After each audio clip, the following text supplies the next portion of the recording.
perubahan iklim adalah ancaman besar bagi kemakmuran dan pembangunan global. Dengan potensi alam yang begitu besar, Indonesia terus berkontribusi dalam penanganan perubahan iklim. Betul-betul Bapak Presiden minta supaya semua menteri, lebih khusus saya sebagai Menteri Pertanian akan main di budidaya di dalam menghadapi climate change dan perubahan anomali cuaca yang luar biasa baik secara nasional maupun secara global. Program SIMOP ditujukan untuk penguatan agenda intelektualitas mengenai climate change, mengenai perubahan iklim.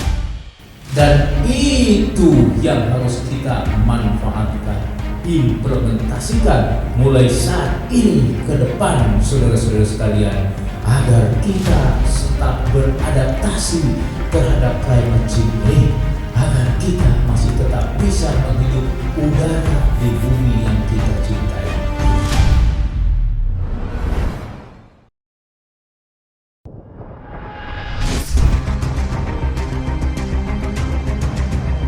Dampak perubahan iklim yang dicirikan dengan meningkatnya suhu udara, naiknya permukaan air laut, La Nina atau El Nino, dan pergeseran musim hujan kemarau merupakan ancaman terhadap pembangunan pertanian.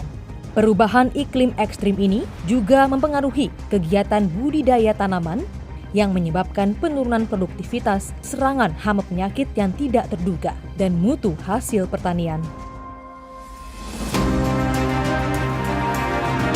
Budidaya padi sawah merupakan salah satu penyumbang emisi GRK dari sektor pertanian.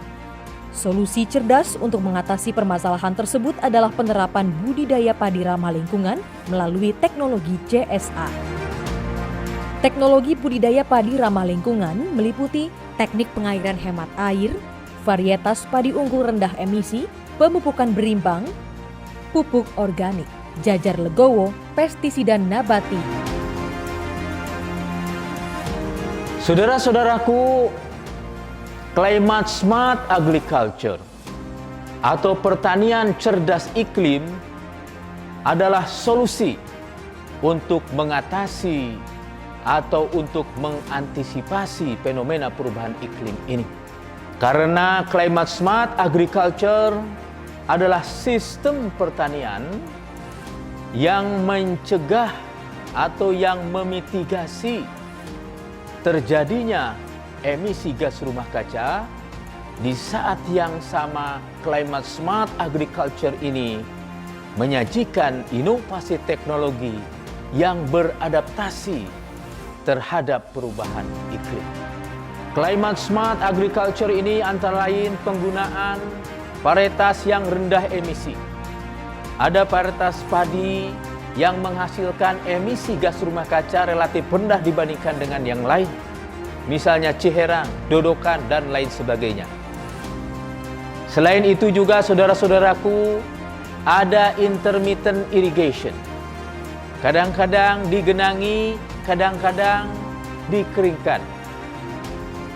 Sistem ini dapat mengurangi emisi gas metan secara signifikan, sehingga mengurangi juga emisi gas rumah kaca secara umum dari sektor pertanian.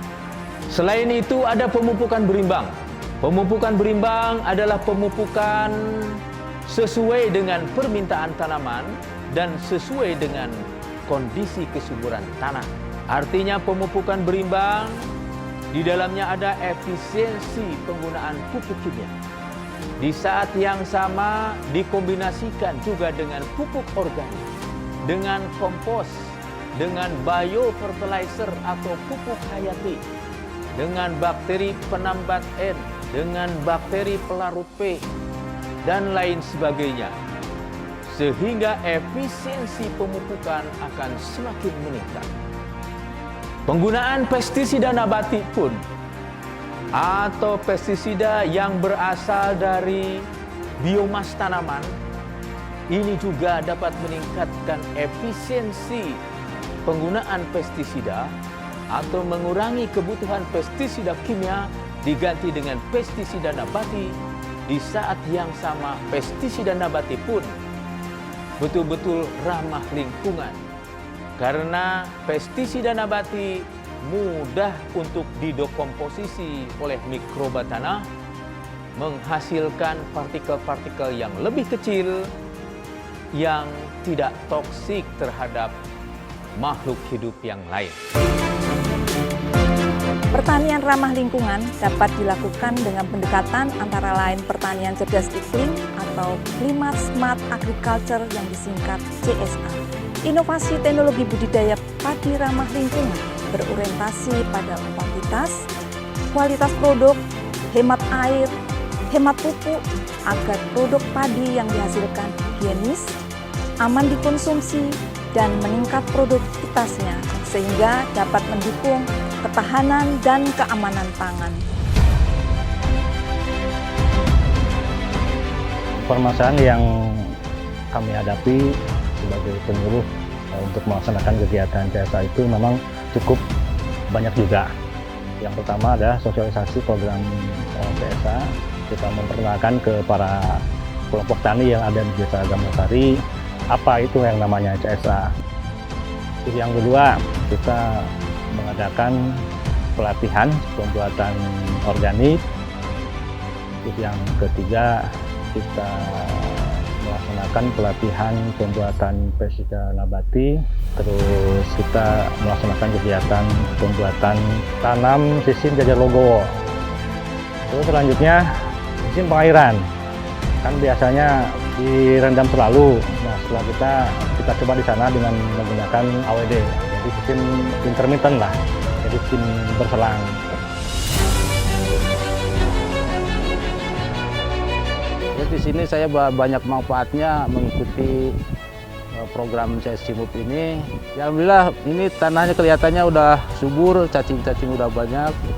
Yaitu dari hasil pemberian pupuk-pupuk organik yang dibikin sendiri dari hasil pengarahan-pengarahan para penyuluh-penyuluh di PPP Pegaden.